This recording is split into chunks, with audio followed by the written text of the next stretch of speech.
Hello and welcome to Educator.com's AP Studio Art 2D Design Portfolio Curriculum. Today we're going to be talking about the quality section of your portfolio. So make sure that you have already watched and hopefully completed all of the other lessons before this lesson. This is second to last and definitely something that you're going to do once you've completed everything else. So let's jump right in. So what is the quality section? So at the very beginning of this curriculum, we talked about the three different parts of the portfolio. We talked about the breadth section, the concentration, and now we're going to talk about the quality section. And I mentioned earlier that the quality section is actually 5 actual pieces of images, or your 5 best images that come from either your breadth section or your concentration, and it can be all from one or a combination of the both. It doesn't matter, just as long as it's your very, very best work. So according to College Board, they define it as your 5 works that demonstrate mastery of design and that are apparent in the composition, concept, and execution of the work. So for the 5 quality pieces, these are physical photos that you are going to print out, mat, and turn in. We're going to talk about how to do all of that today.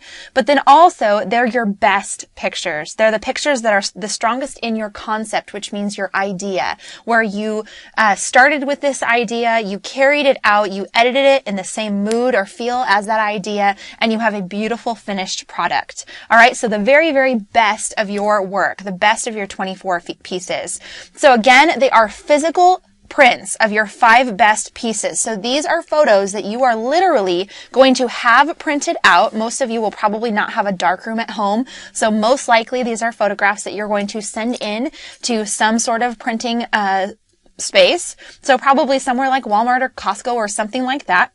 But they're your 5 best pieces from your breadth section, your concentration, or a combination of the both. So I like to say that repeatedly because sometimes people think that you only get to use, 5 additional photos that you haven't turned in for anything else. It's not true. This is the only time when you can turn in a repeat photo. All right. And you should turn in a repeat photo. So from your 12 breadth and your 12 concentration, figure out what you think are your best 5, and those will become your quality pieces. So it is the best representation of who you are as an artist photographer. So it doesn't necessarily have to be like the coolest looking images. They have to be your best pieces from across the board.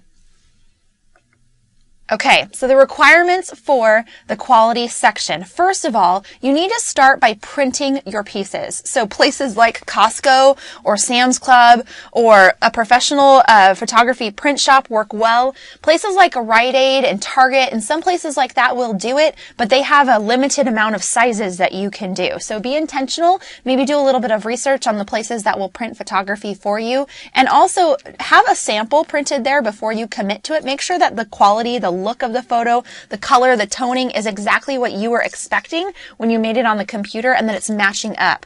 There are ways to do what's called color profiling with your screen. And then the vendor that you choose for printing. I know for sure Costco has color profiling, color matching software that you can use. I believe it's downloadable on their website, but you're welcome to do a little YouTube on that. Figure out how you can make sure that the look of the screen that you're using and the look of the printed product are exactly the same. Otherwise, you're going to have some frustration. So most of the time I use an Apple computer and I have mine color profiled for Costco and they always do a perfect job. I just make sure not to check I always check the box that says do not edit my pictures. Some of the studios where you'll send your photos to be printed, they're going to try to add color toning to make your pictures look more vibrant, but you've already done that in Photoshop, so you don't need to do that. So make sure if they want to naturally edit your pictures, you tell them no. All right, but you're going to definitely have to print your photos out.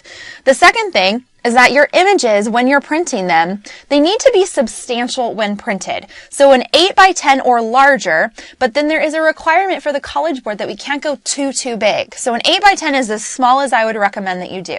I would not recommend a 5x7. I would not recommend a 4x6, 3x5. Anything smaller than an 8x10 is not big enough. We definitely need a more substantial, bigger picture. And you'll find that a lot of your fine art photographs are going to look much more grand when they're printed a little bit larger. So if you have the ability to print all of your photos at, for example, an 11x14, that might be a really nice size for you. All right. So right here, I mentioned 8x10 or larger. Okay, but no larger than 13 by 19. So after you mat your photos, if they're bigger than 13 by 19, the mat is going to be too big for the actual physical portfolio container that we ship everything off to the AP Central for. So it's important to make sure that it's not larger than 13 by 19 after matting.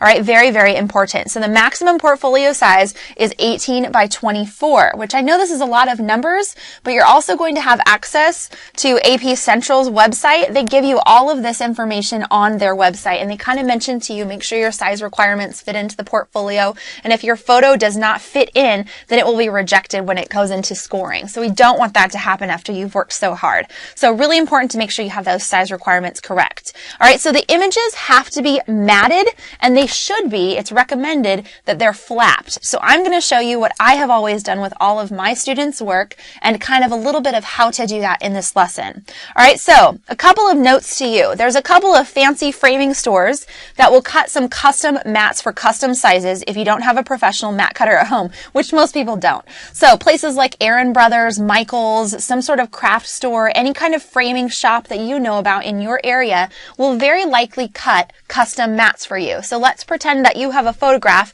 Let's say you did a panoramic picture like one of those Peter Lick images, and it's really, really long and really short, right? It's really long and short. So you need a custom mat that's only 4 inches by like 12 inches wide, all right? They don't sell pre-cut mats that are in that kind of custom size, so you would have to have that custom cut for you. So taking it into a studio and place like that is totally worth your time in making sure that everything is perfect, but I will mention to you that it does get really expensive, so be careful. Make sure you tell them you're a student. Make sure that you mention it's for your art portfolio for college and this and that, and hopefully they'll give you a little bit of a discount. We'll hope. Or take in one of those coupons. Sometimes those are a good idea.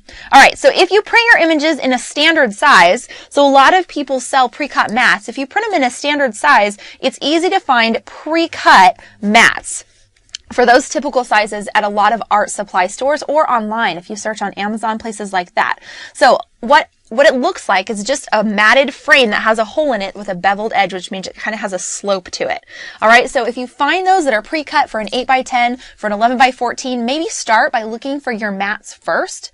Gather all of your mats together and then print your pictures because you know what size the mats are, and then it makes it a little bit easier for you. All right, but standard size prints equals standard size mats, so you don't have a lot of customization, which will save you some money as you start to put everything together. All right, so typical ready mats can also be bought online. So these really simple mats that are just like a basic, really super basic white or black or whatever can be found online. It can be bought online on bulk sometimes. I know Dick Blick sells them. I don't know if you can get them in smaller quantities, but there's lots of art supply stores, Utrecht and art supply warehouse type of places that have all sorts of different options for you. Just go down to your local art shop and ask them, hey, I need to buy some mats that are pre-cut. Do you have any advice? So framing shops and art stores are going to be very resourceful for you for your matting.